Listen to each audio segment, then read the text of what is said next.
Salut tout le monde, bienvenue dans cette nouvelle vidéo. Aujourd'hui j'ai l'impression que je dois parler un petit peu bas parce que je suis entourée de mes animaux qui font tous plus ou moins la sieste. Ils sont 3, ça me fait presque culpabiliser de faire cette vidéo dans cet environnement tamisé. Enfin bref, ils m'en voudront pas, donc on commence. Voilà le sujet du jour, c'est 8 mois sans soutien-gorge. On est un petit peu loin du sujet de la maternité, etc. Mais bon, femme épanouie, mère épanouie. Qu'est-ce que j'ai à vous dire en fait sur 8 mois sans soutien-gorge? Une information capitale, je suis loin d'être une personne qui a une petite poitrine. J'ai été en surpoids une partie de ma vie, c'est plus le cas aujourd'hui, mais j'ai toujours eu une poitrine généreuse. Quand j'étais jeune, j'avais 16 ans, j'ai fait un peu un genre d'anorexie et ça m'a pas empêché d'avoir toujours une poitrine conséquente. Aujourd'hui c'est toujours le cas, je pense que je dois me situer autour d'un 95D, je sais pas, parce que j'ai perdu une dizaine de kilos ces 2 derniers mois, mais en tout cas c'est à peu près ça. Je ne suis pas quelqu'un qui a une petite poitrine et qui pourrait de prime abord se permettre, entre guillemets, de plus porter de soutien-gorge. Et pourtant. Simplement un jour, ça m'est venu comme ça en suivant des discussions, en regardant de plus en plus de nanas féministes sur YouTube. Je faisais beaucoup d'entretiens pour un projet photo, mon projet Résiliente, qui était de l'art-thérapie. Puis j'étais souvent assise dans mon fauteuil, je recevais des femmes pendant de nombreuses heures. Et au lieu d'être bien droite comme ça, j'étais dans un fauteuil qui était plutôt courbé. Mon soutien-gorge me faisait une gêne au niveau du plexus solaire. Ça m'étouffait en fait. Déjà que le contexte était un petit peu pesant, le soutien-gorge m'étouffait. Puis on était au début de l'automne et comme la plupart des femmes, en rentrant chez moi après une journée dehors, je m'empressais d'enlever mon soutien-gorge. Je me suis dit que j'allais certainement éprouver le même soulagement en fait si je le faisais tout court pendant mon entretien. Donc j'ai retiré mon soutien-gorge une première fois, une deuxième, une troisième, et puis au final je ne le remettais pas après les entretiens. Et la soirée passée, et l'hiver est arrivé, et je me suis rendu compte après des mois et des mois que voilà, c'était tout. C'était aussi simple que ça. J'avais enlevé mon soutien-gorge et je ne l'avais plus remis. Alors c'est vrai qu'il y a eu une appréhension avec le retour du beau temps. Quand il a fallu recommencer à se déshabiller un peu, je me suis dit, oulala, j'ai repris conscience en fait du fait que j'avais enlevé ce soutien-gorge. C'est une question d'adaptation aux vêtements, à son image, à sa liberté propre. Et au final, ça me pose pas plus de soucis que ça et je ne compte pas remettre de soutien-gorge avec l'arrivée de l'été. Donc on me demande souvent les avantages et les inconvénients. Quels avantages j'ai eu à ne plus porter de soutien-gorge? Simplement une liberté de mouvement et d'action assez folle en fait. Une fois ou deux j'ai dû remettre un soutien-gorge pour des raisons très précises. Par exemple j'allais faire des conférences. Et au moment où il fallait que je fasse cette conférence, j'avais une robe qui épousait bien les formes. Et j'avais très peur que les gens se focalisent plus sur ma poitrine apparente que sur mon discours. Et dans ce cas-là, j'ai décidé de remettre un soutien-gorge et je me suis rendu compte à quel point c'était oppressant au final, à quel point ça me gênait aux épaules, ça me gênait au dos, ça me gênait devant, ça me gênait partout finalement. Alors que je n'ai jamais été une grande adepte des soutiens-gorge push-up, très serrés, avec de la dentelle. Au contraire, je portais plutôt ce genre de modèle très basique. Voilà, je sais pas si vous voyez d'ailleurs, de marque, hein, puisque ça c'est un Darjeeling, hein, voilà. Donc dire que les femmes qui ne supportent pas leur soutien-gorge sont des femmes qui ont de mauvais soutiens-gorge, eh bien les soutiens-gorge que moi j'ai choisis sont des soutiens-gorge qu'on m'a conseillés en boutique de lingerie spécialisée et dans lesquels j'ai mis à peu près 100 €. Donc voilà, ce n'étaient pas des mauvais soutiens-gorge, mais c'était des soutiens-gorge. Cette libération, c'est l'avantage principal que j'y ai trouvé. Je me prends plus la tête et j'ai enlevé un poids de plus à mon existence. Même si ça peut paraître un petit poids, eh bien la libération que l'on ressent le soir lorsque l'on est en pyjama, moi je l'ai toute la journée et ça me va très très bien comme ça. Un autre avantage que je ne soupçonnais pas, c'est à quel point ma poitrine s'est raffermie et remontée. Alors là-dessus, il va falloir me croire sur parole parce que je ne vais pas vous montrer. Mais c'est vrai que ça a été assez spectaculaire quand même. Je pense que ma poitrine est remontée de plusieurs centimètres. Elle s'est raffermie, elle pointe à nouveau vers le ciel.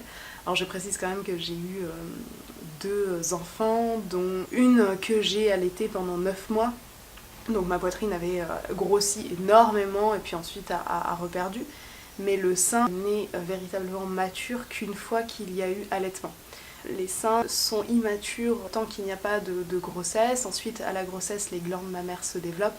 Et ensuite, à l'allaitement, elles maturent et le sein est terminé une fois qu'il a servi à allaiter.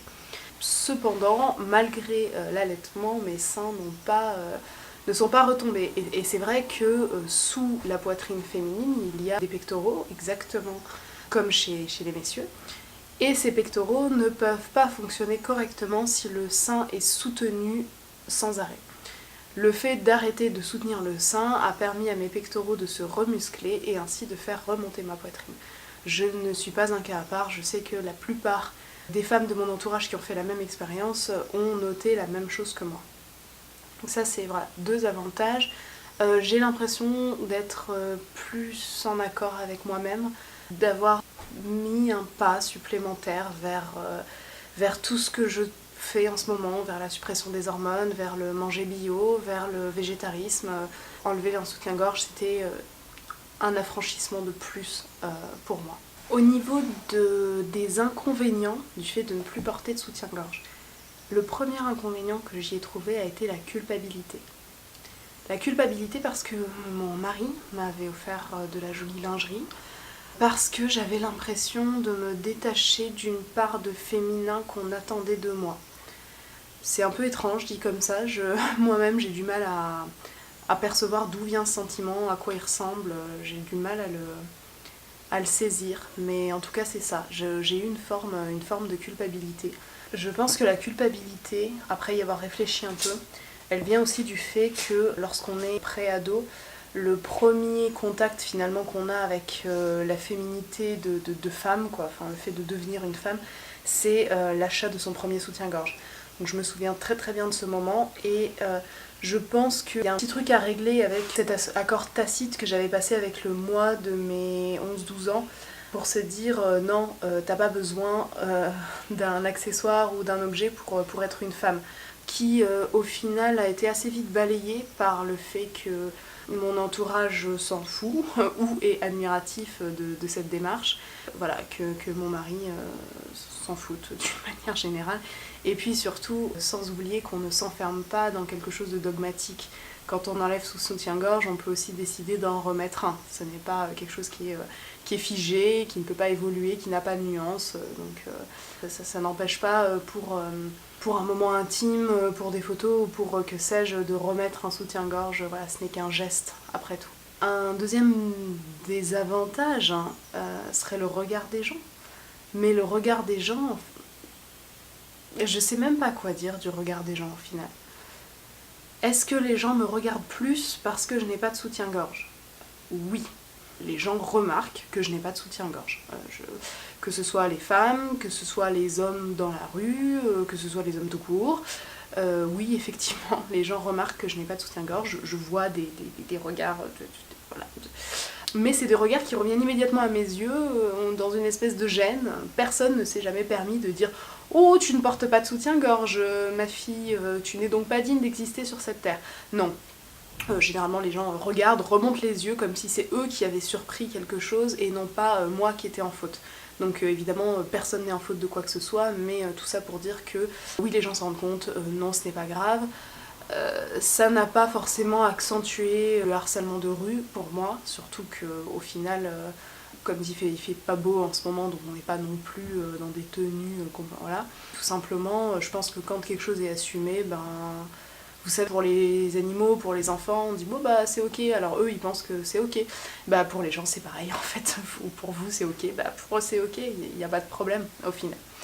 Il n'y a pas de problème avec le regard et bon, c'est vrai que là, l'été arrive et du coup il a fallu que j'adapte un petit peu mes tenues quand même parce que je portais des trucs en coton très très léger, vous savez, Et comme j'ai allaité et tout, je pointe hein, tout le temps quasiment. Enfin, voilà, j'ai pas besoin qu'il fasse froid pour...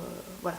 Donc du coup avec des tenues en coton très léger et tout, eh bien ça se voit. Mais une fois que c'est intégré qu'un téton est un téton, qu'un sein est un sein, que ce n'est pas forcément un objet sexuel, que c'est une partie du corps, eh bien ma foi ça rentre dans mon esprit, si ça rentre dans mon esprit, ça rentre dans l'esprit des autres. Mais pour éviter quand même une gêne qui est réelle hein, chez moi, je peux pas non plus dire comme ça que oui, je me balade dehors, ça va, les tétons qui pointent, j'assume à fond. Non, c'est pas forcément vrai.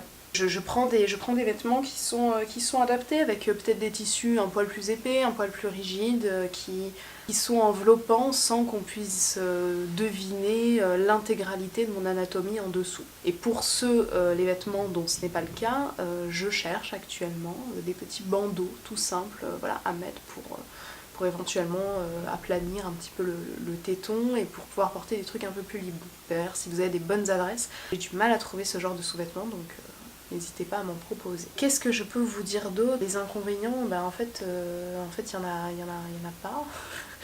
Il n'y a pas d'inconvénients, voilà, les seins sont beaux, les seins sont fiers, le confort est là, la liberté est là, j'ai plein de copines qui font pareil, qui me disent pareil. Ça doit être un choix, ça doit venir de vous.